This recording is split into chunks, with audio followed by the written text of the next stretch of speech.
वो कहते हैं जब दो देश आपस में लड़ रहे हों तो उनका फायदा उठाना ही उचित है और ये काम आज ट्रंप के अलावा कोई अच्छे से करके नहीं जानता और ट्रंप कर भी रहे हैं। अपना क्रेडिट हर जगह लेना चाहते हैं और ले भी रहे हैं, चाहे वो सीज फायर को लेकर हो, वो भी भारत पाकिस्तान के युद्ध में। और इस वक्त खबर सामने बड़ी ये आ रही है कि एशिया को युद्ध की आग में झोंकना चाहते हैं पश्चिमी देश। बहुत कुछ चल रहा है इस वक्त जियोपॉलिटिक्स में, आइए जानते हैं क्या है पूरा मामला और पश्चिमी देश क्यों एशिया में इतना घनघोर युद्ध करवाना चाहते हैं। देखो खबर सामने आ रही है कि एशिया को युद्ध की आग में झोंकना चाहते हैं पश्चिमी देश।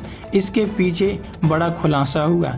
रूस के विदेश मंत्री सर्गेई लावरोव ने गुरुवार को दावा किया कि पश्चिमी देश एशिया को युद्ध की आग में झोंकना चाहते हैं। उन्होंने कहा कि पश्चिमी देश भारत और पाकिस्तान को एक दूसरे के खिलाफ खड़ा कर रहे हैं। सरकारी न्यूज एजेंसी TSS की रिपोर्ट के मुताबिक लावरोव ने मॉस्को में सीमाओं के बिना संस्कृति, सांस्कृतिक कूटनीति की भूमिका और विकास विषय पर आयोजित डिप्लोमेटिक क्लब की बैठक में यह टिप्पणी की है। भारत चीन में टकराव की प्लानिंग हो सकती है आने वाले समय में। अभी तो खैर सीज फायर ही हुई है। रूसी विदेश मंत्री ने कहा कि एशिया प्रशांत क्षेत्र के हालिया घटनाक्रमों पर गौर करें, जिसे पश्चिम ने अपनी नीति को स्पष्ट रूप से चीन विरोधी रुझान देने के लिए हिंद प्रशांत क्षेत्र कहना शुरू कर दिया।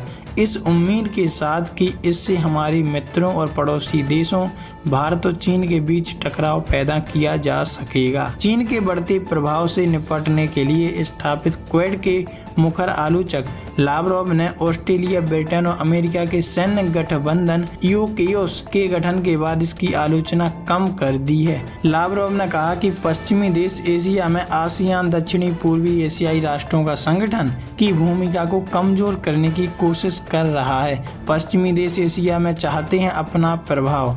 उन्होंने कहा पश्चिमी सहयोगी दुनिया के अन्य हिस्सों की तरह यहाँ भी प्रभावशाली भूमिका में आना चाहते हैं। वे आसियान की केंद्रीय भूमिका को कमजोर करना चाहते हैं जो कई दशकों से सभी के लिए अनुकूल थी और जो आसियान देशों और उनके सहयोगियों की ओर से राजनीति के क्षेत्र में, सैन्य सहयोग के क्षेत्र में और रक्षा के क्षेत्र में बातचीत में कायम एक मत पर आधारित थी। तो कहने का मतलब यहाँ ये है कि पश्चिमी देश अब एशिया में अपना प्रभाव दिखाना चाहते हैं जैसे वह मिडिल ईस्ट में दिखा रहे हैं और इसी को लेकर ट्रंप कई बातों पर बयान देते हैं, कई बातों पर हस्तक्षेप करते हैं जिससे इन्हें क्रेडिट मिले और दुनिया इनके बारे में कुछ जाने। वैसे आप इस बारे में क्या कहना चाहते हैं कमेंट में लिखकर जरूर बताइए।